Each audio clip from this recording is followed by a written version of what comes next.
And this is the way they came going home, the way what we going now. Melanese Stevenson takes us on a drive she's dreading to make.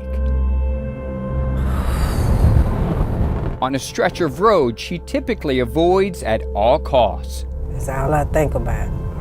To the exact spot in Miller County, Georgia that changed her life.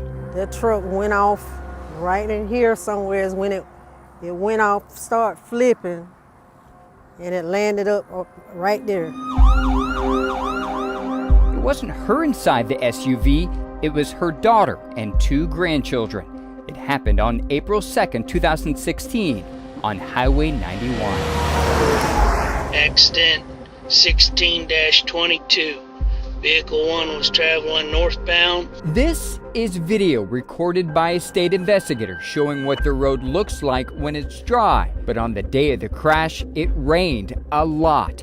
And Melanese's daughter's fiance, who was driving and not familiar with the area, did not see water on the road when he tried to pass a vehicle ahead of him. Vehicle hydroplaned and overturned in the ditch full of water. Inside the Lincoln Navigator, Zaya, a 2nd grader who loved to read, Mo, who just turned 1, and their mother, Tina, a nurse. All 3 did not survive. I was in there when they was working on Tina, and the last words I remember, she looked at me and she held out and she said, "Mama, help me." And there was nothing I could do. Her blood pressure just was steady dropping.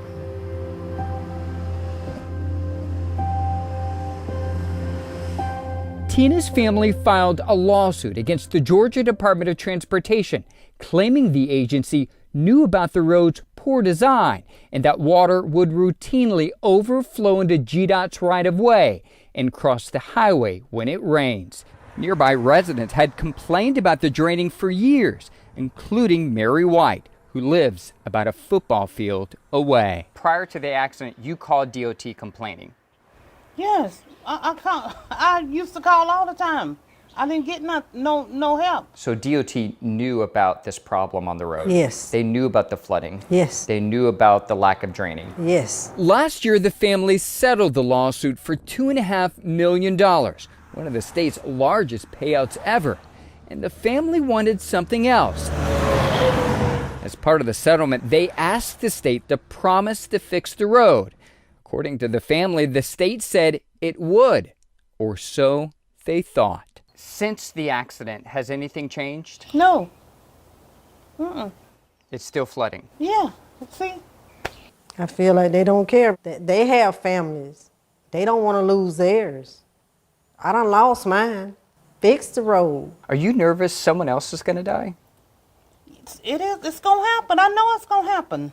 Georgia DOT declined interview requests for this story. Instead, an agency spokesperson emailed the Reveal to say, since 2019, GDOT has been active in a multi-part study evaluating this stretch of State Road 91 with the ultimate goal of identifying alternatives to reduce sporadic flooding at this location.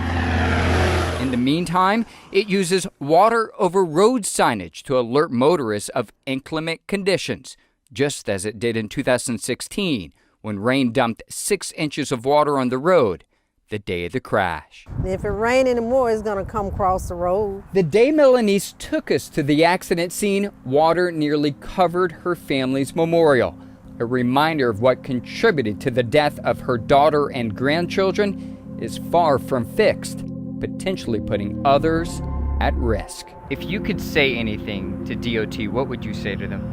I would tell the DOT, if y'all would please fix this problem, because I don't want this to happen to somebody else. If not do it for me, do it for my kids.